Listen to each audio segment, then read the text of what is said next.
morning, everyone. My name is Adante, part of the Bird's legal team, and we are tasked and honored to bring justice as well as honor to the family of Luis Gongorra. What we want to do is, what we have prepared for you here today. This incident was captured on video, at least portions of it were, as well as we've had the ability now to analyze the physical evidence. And through analyzing physical evidence, reviewing the video, as well as interviewing and reviewing statements made by eyewitnesses, we feel that we are now able and in a position to tell the story and to really give you the narrative of what took place, to shed light on the truth, as opposed to some of the inaccuracies or misrepresentations that have previously been made about what took place. As Mr. Burris mentioned, the day of April 8th of 2016 at about 10 a.m., that started off from all accounts as most days for Luis, in that he spent time that morning, as many witnesses have come and told the media and the public, that he spent time that morning essentially playing with a ball. He oftentimes would be kicking this ball up and down the sidewalk, up and down the community in that neighborhood he shared, and in fact, would play soccer with community kids and residents. He was not considered to be a threat. They saw him as a part of their community. And as you see there, he is playing with that ball. And this is actually within a very short time of when Luis wound up meeting his tragic end at the hands of two San Francisco police officers. What you also see is, in this clip, is Luis actually bouncing that ball and playing with it.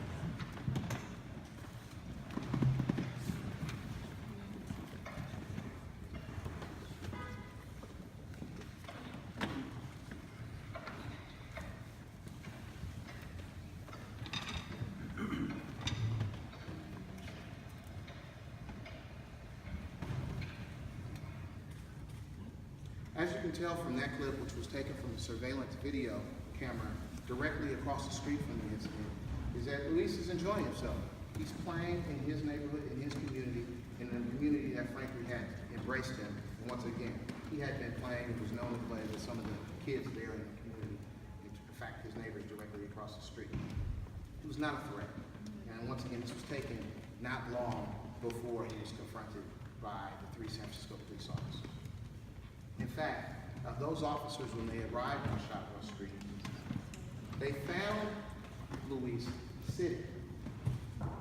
He was sitting on the ground with his back against the wall in a kind of like a crouch position, minding his business essentially, not disturbing anyone, not being menacing, not being threatening. In fact, there are many people who walked past directly where he was at and found him essentially unremarkable. They didn't see him doing anything that was erratic, but that they themselves thought was threatening. And essentially, he was not an imminent threat to anyone. But these officers who had been called to the scene on account of a whole other different disturbance or concern wound up approaching Luis. They saw that they claimed to be a knife in his hands as he was sitting against these walls. Many witnesses did not see, independent witnesses, did not see Luis holding anything at this point in time. However, what we do know is that within 30 seconds of arriving on the scene, the officers went from stepping out of their car, issuing commands, to going directly to shooting at him with a shotgun, shooting him with beanbags. And we know that those hit Luis. And as Mr. Burris indicated, as any person who's being inflicted with that much amount of pain, he decided to get away. And he's being issued orders, mind you, that he could not understand. He's being told to do things that he could not understand what he was being told to do. There was no opportunity given to him to comply with those orders, much less understand what was being asked of him. Nevertheless, within a matter of moments, just a few very short critical seconds, the officers transitioned from shooting him with a shotgun to shooting him with live rounds. And what we're going to show you right here is that the actual incident itself, wherein you will see 3 police officers come on scene and instantly attacked Mr. Gongorra.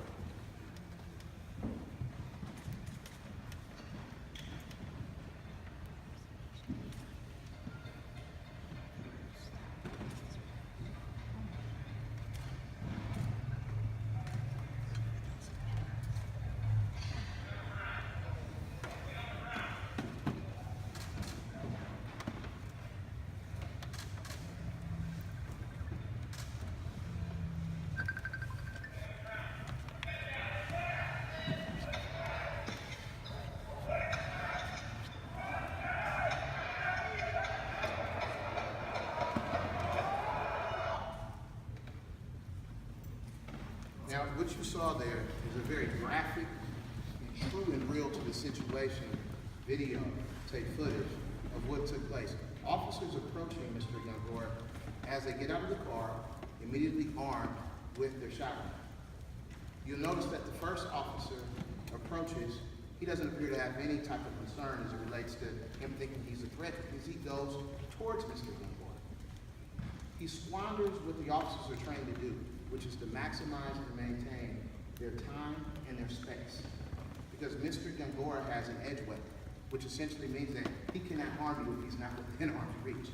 But the officers approach him very casually, almost cavalierly. And when they get to him and they're telling him these orders in English, you see the officer and you can hear it from the videotape cock the shotgun and begin firing. And as soon as they start firing, there's a number of rapid shots, and then you hear live rounds being fired. There's a third officer who doesn't even appear, and not necessarily doesn't appear, there's a third officer who doesn't even pull his service weapon. What we're going to do now is show you a close-up of the incident in slow speed so you can see the dynamics unfold.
When you look at that clip and it's slowed down, there's several things that you've noticed. One of which is, contrary to the claims that the police department has made that commands were given to Mr. Gongorra in Spanish, simply did not occur, or at least you cannot hear it through that clip. All the commands that were given were,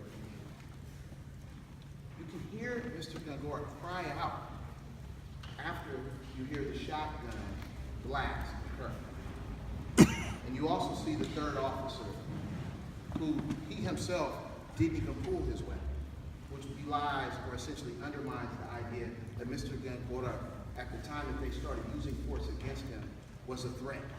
Because the third officer did not even pull his service weapon, much less fire his gun. What's also very disturbing about this is that if you slow down that clip as we did, and you focus on when the officers come back into frame, you will notice that the officer who initially had the shotgun, and then he transitioned to his .40 caliber gun, is pointing downward. And there are actually 3 shots that this videotape shows of him pointing and aiming his gun and pointing it down, which indicates to us, proves to us, that Mr. Gongorra was actually down on the ground when this officer decided to pump 3 more shots into his body. outrageous and an excessive use of force.